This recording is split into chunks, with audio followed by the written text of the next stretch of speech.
and our responses, particularly in the light of freshwater and carbon. And that's fantastic and essential, of course, but it's very easy to lose sight of a couple of things. One is that people need to be able to farm profitably, they need to be able to farm productively, and they need to be able to fit farm systems to the land and the climate and the people in a way that provides the best outcomes. And that is, and this is where I'm heading, that is a complex jigsaw puzzle. Right? It's not easy to kind of say how do we fit a farm system best to the land and everything else that goes around that. And it's very easy in today's world of sort of 20-second sound bites to look for what's the silver bullet. Oh, we just feed our cattle seaweed and we'll be right, or whatever else it might be. And we know that farm systems are complex, they have feedback loops, it's not that simple. And today we have some people in the room who have some fantastic experience and some learnings from working through farm systems in both a research and a practical way. So we're very excited to hear from those people. I'm going to invite Graham Ogle to come up now, and Graham's going to jump up and down during the day introducing people. I guess Graham has done a lot of work in recent weeks working with many of you, organising today, and on behalf of Rezare Systems, we're very grateful for that work as well. Thanks, Graham. Thank you, Andrew. Rezare's been planning to run this workshop for quite some time, and it's a real pleasure to have a room full of all the people we want here for this workshop. What I want to do is just cover why we're running the workshop and a little bit about how. I think this is a chance for... Rezare's been looking for the chance to have a bit of a, and I found the word the other day, a policy refresh, a strategy refresh, sorry. Very cool word. And we thought, what better way is there to have a strategy refresh than invite all the right people, and we think you're all the right people, to a venue and talk about what we see as really valuable to farmers. What is value? What is value when we say, of all the things we can provide a farmer, what are the valuable things? I guess I started my career, my idea of that really was forged out of when I started my career in the 1980s, which meant that I had 2 decades of excruciatingly low product prices to work with for farmers. I remember sitting with a farmer one day, he was in trouble, the farm was going to get sold up, and I thought, if we get $35 a lamb, you'd be right. And of course, the markets weren't delivering that. Now, you can adjust that by whatever you like, whatever inflation index you like. The CPI would mean that farmers today would be getting $55 a lamb. And I imagine our budgeting would be even more difficult today given the increase in costs. Dairy farmers were getting $2.40 a kilo of milk solids. I mean, it's almost unheard of. And if we ramp that up by the CPI, we'd be talking about a payout today of $3.70. So this was a sort of the anvil that forged my early career, and going out to do things for farmers that were of value. The biggest value we could do for farmers then was increase their profitability, and that started to address all the other problems that were on the farm. So when Rezare set out, as we did in 2004, as a group dedicated to agricultural software development, often we sit around and think, is our strategy aligned with where the value is in the industry? Are we aligning our investment in resources where the value resides in the industry? So what we're going to do today is we're going to think, how might we align our investment with what top farmers are saying is important to them? And I can't think of any better way to start this workshop than listening to some top farmers. So that's what we're doing. I think consulting is also an extension of farming, and we'll listen to consultants after that. The farmers that we'll listen to have been through some process of change or intensive planning. And it's from those discussions that we hope you'll pick up some things about what they value. And maybe a successful outcome of this workshop is if you go home and think, hey, maybe we need a strategy refresh as well. Right. Okay, now this last section for the afternoon is we've titled Service Providers. And they're people who have a product out there or a range of products out there for farmers. And in this session we'll sort of dig down to see what the value add is for those products and where they're looking at going forward. And I've also asked this group to be a bit more open and say, hey, look, if you're having trouble getting into an area and it's a bit of a hurdle, just share it with us, because a problem shared is often, there's people who want to help you with your mission to be successful, because I hope you've all got good visions for good things in your success. So why wouldn't we help you with it? Or other people in this room help you with it.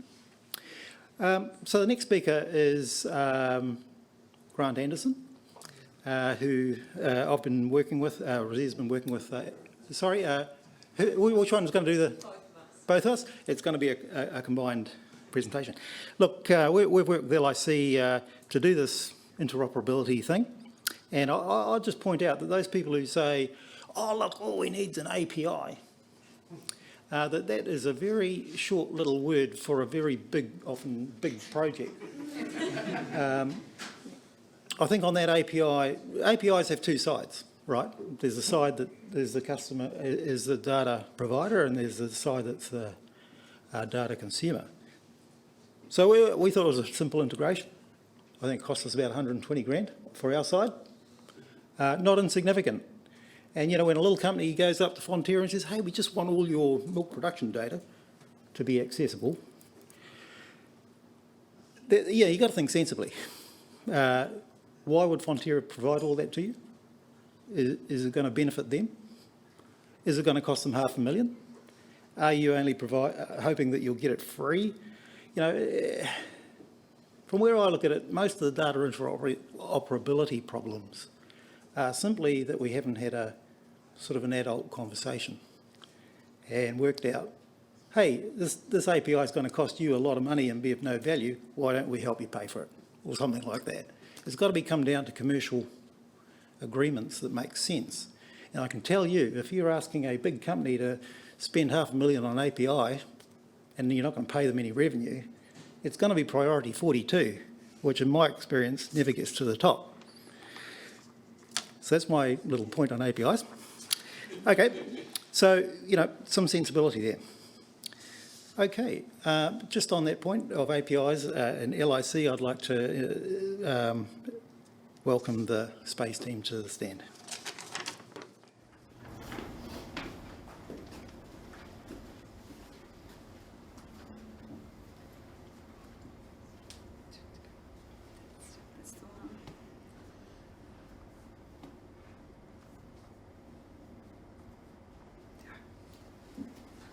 Afternoon, everyone.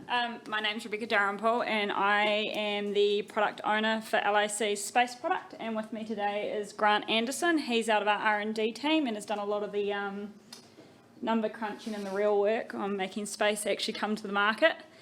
So today we're just going to tell you a little bit about what space is, how we got there, and effectively where we're going. And when we finish up with the where we're going, Grant's going to highlight up. We've got a list from here to Africa on things that are challenges for us, but there's one particular one.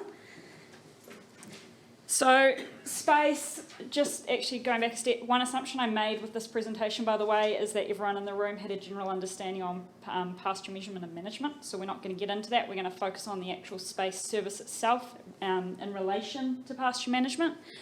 So space is effectively the the purpose of Space is to get accurate, timely pasture covers out to farmers, which we've heard today is really, really important and quite it's got a focus in the industry at the moment.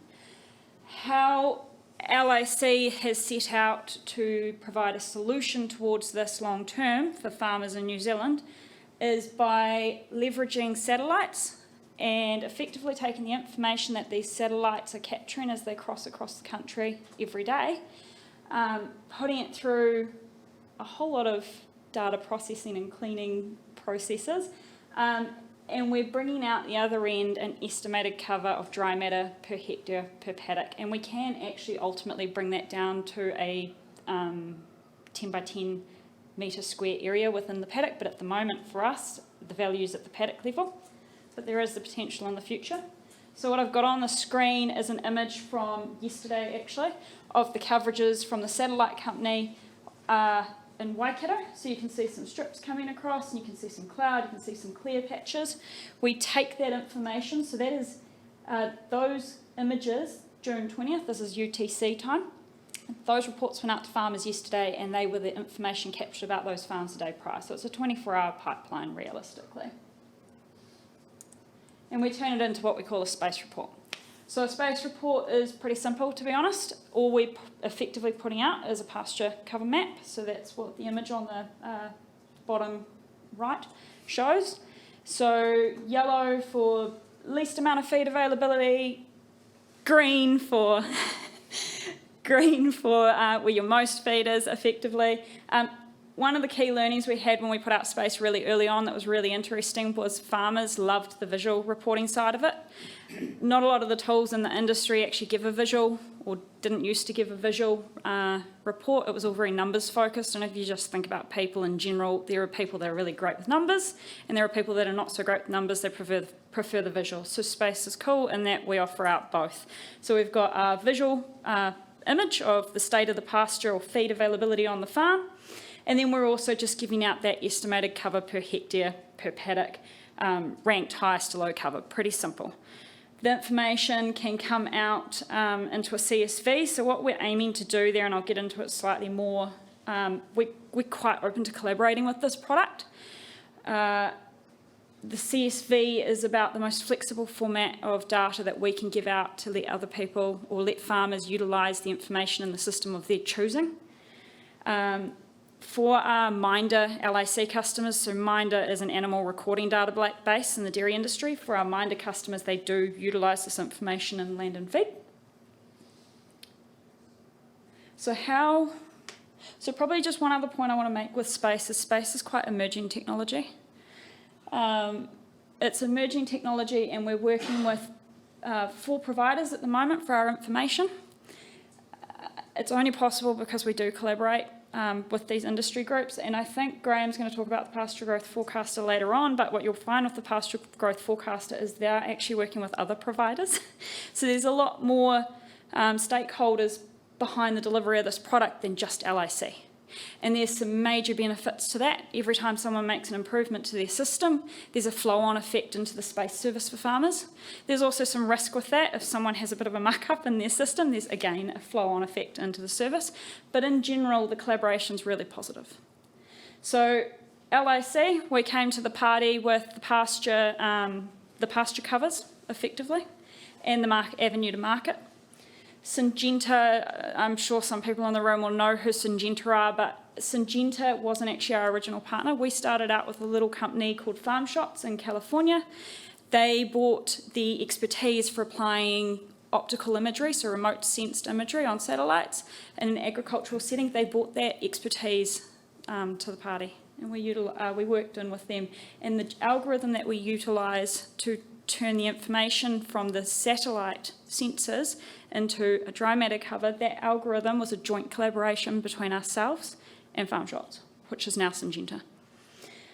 Planet, so Planet is our imagery provider. I'm going to talk a wee bit more about Planet in a moment.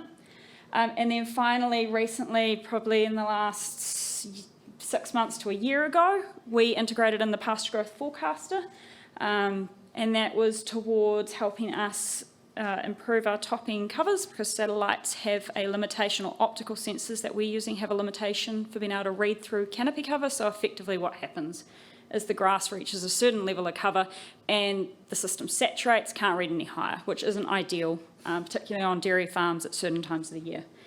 And then the other thing the pasture growth forecast is offering to us is the ability to move towards a future where we are not weather dependent with our reporting. Satellites are quite weather dependent. So if you just notice there, the bottom half of Waikato has cloud. We can't get any imagery out to farms in those areas on that day.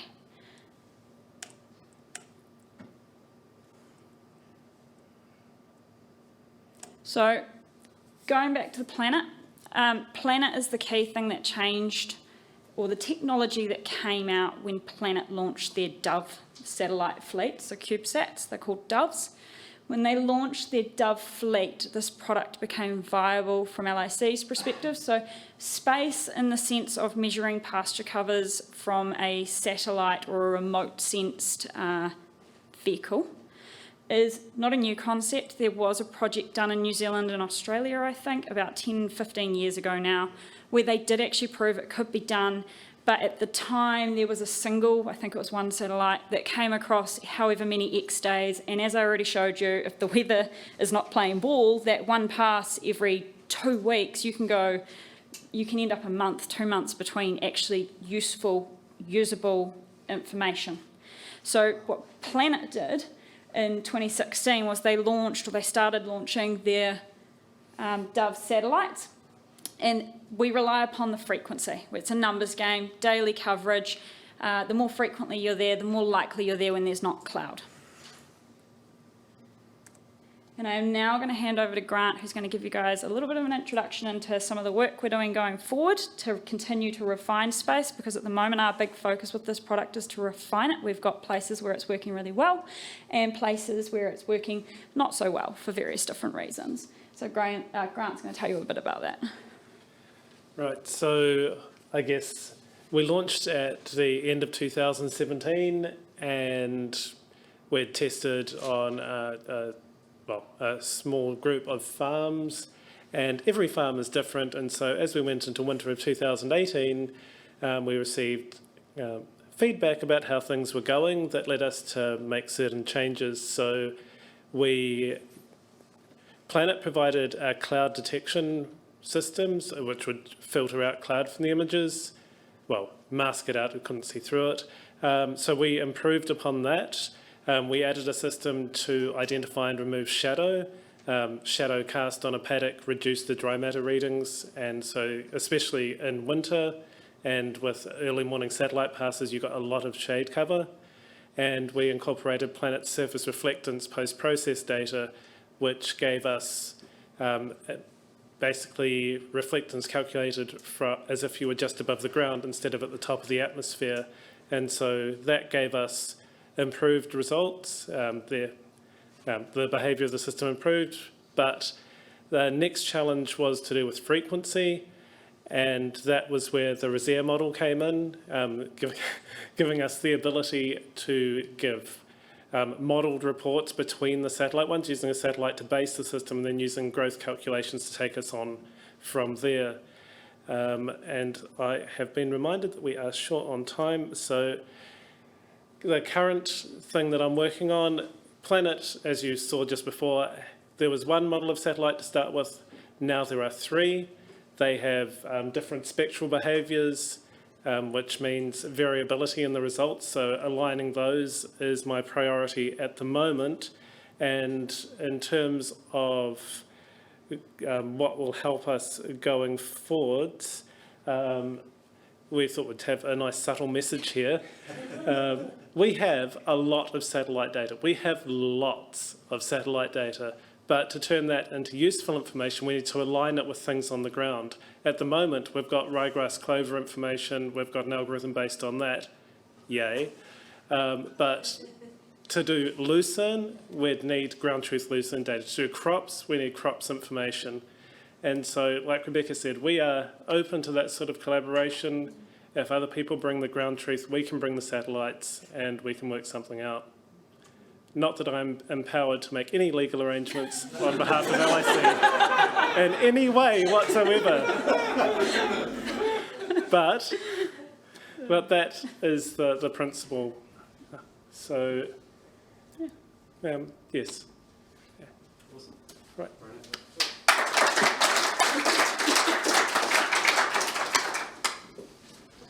So I guess, stand in front of the microphone, just a few reflections on the day, and I'll keep this brief. So the first thing I thought about was the messages from our practitioners in the morning sessions. So the people, the farmers and the people who are working closely with farmers. And they talked about, unashamedly stolen from your slides, folks, people, planet, performance, and I've just kind of expanded those out a bit more. We talked about the importance of people, and I think we've reflected on that during the day. There were questions about what's stopping data interoperability, and the answer was people. There were questions about how do we get adoption. We talked about the need for specialists, and so a lot of it comes back to the importance of people in our thinking. Mathematical equations are great, but people are very important. Planet, we've talked about the need to make sure that we're farming within the constraints that we've got and doing the right things for our land and our planet. Performance, and I've added, and productivity there, and Martin's questions are good ones. We want to include, we know we often fall into talking about improving production, right? And we know we don't want to talk about improving production, we want to talk about improving productivity. The measure of what we're getting out, and the bottom line measure of that is profit, as long as the other factors are equal for the amount of inputs put in and for the amount of emissions going out. Then something that I got out of those farmers who talked this morning is their strong emphasis on planning, on the processes that they and their teams follow, the communication of those processes, and the precision with which they go and measure. They identify what are the important things for them to measure in their systems, and they go and measure them.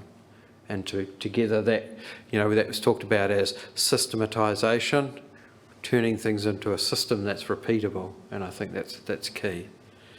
So some great learnings for me in those areas today. We talked, for those who are involved in research and in governance, we talked about capabilities. And I guess my reflection, thinking about some of the presentations, was the amount of amazing capability that we've had leveraged in this sector over many years in our science R&D and all of the things that underpin that. Some fantastic capability. And I think that goes to the heart of what you were talking about before, Graham. Other countries are investing in their core competencies, and in New Zealand we've made a lot of investment, not enough, but a lot of investment in building capability in pastoral agriculture and its underpinnings, which has been fantastic. There's some really valuable collections. We talked about the virtual climate stations, we talked about S-maps, and we've talked about some of the other collections that are out there. I didn't want to just say databases because there's a lot more than just databases. Almost every speaker talked about the opportunity to collaborate further, to engage further, to use data from other sources, whether that's climate stations or soils data or any of the other data sets that are potential to use, and the opportunity to engage together. And we see that in some of the collaborative projects that have been done. We talked a little bit about data integration, and to me there's some real benefits in being able to link data and to have common identifiers and all of those necessary things that make it easier to connect the dots between systems, and also consistency in meaning and interpretation, and are we talking about the same things? And then this afternoon we talked about our, and I'm playing some fun games here, but we talked a little bit about sensing. We started off by talking from space, which is very much built on sensing technologies. But I thought, particularly when I was listening to Dean as well, that's another great example of sourcing data so that farmers aren't having to go and measure it. You know, imagine if you as a farmer, and farmers did have to do this, some still do, go and attend every sale yard that they can so that they know what the prices are. Try and keep their own little book so that they know, you know, where prices are heading. But there are tools that can deliver that data just as space can deliver pasture cover data. And I think we saw through the work that Ravensdown and Balance are doing a bunch of other sensing and use of predictive tools to take some of the effort that farmers would have out of sort of capturing data and making sense of it. A lot of the tools we looked at, including FarmMax and including the tools that Ravensdown and Balance have been working on, have been around making predictions that help people make either recommendations or decisions, and that's really powerful. And I think there's been some, again, a thread of discussion going through around, well, how do we then extend those services out? If you've got other crops you want to measure with space, how do you do that? Can we extend those services? If you've got some data that's in FarmMax or one of these other tools, how do we make it available? How do we make data flow into FarmMax? I think my other observation is that we're still at the stage where many of these tools, maybe space being an exception here, require the assistance of somebody, a specialist, to help interpret them, right? Whether that's a rep or an agri manager in a fertiliser company, and we know there's good reasons why we should be doing that, or a consultant to help you with FarmMax. And I'm not saying, you know, we know those roles are essential and important, but if we're to move to support for adoption and use, we need to think about how we kind of leverage the time of those people, right? So that they're doing the things that only they can do, and that our tools and our systems are easier to use so that specialists don't have to get involved at every step in the way. So I guess that's my kind of reflections on what we've talked about today. I hope that, like me, this has been of interest to you, that you've had your eyes opened to some interesting things that people have been doing and some opportunities. I think it's been great to have the input from the farmers and the practitioners to kind of ground truth what the problems are that we're trying to solve. And what we're hoping is that this conversation continues on. So if you're on Zoom or if you're here in the room, hopefully you've made some contacts or you've made some notes of people you should talk to, and we'd really encourage you to continue to do that. If there's any way that Rezare can facilitate those discussions for you, we're happy to do that as well. So thank you very much.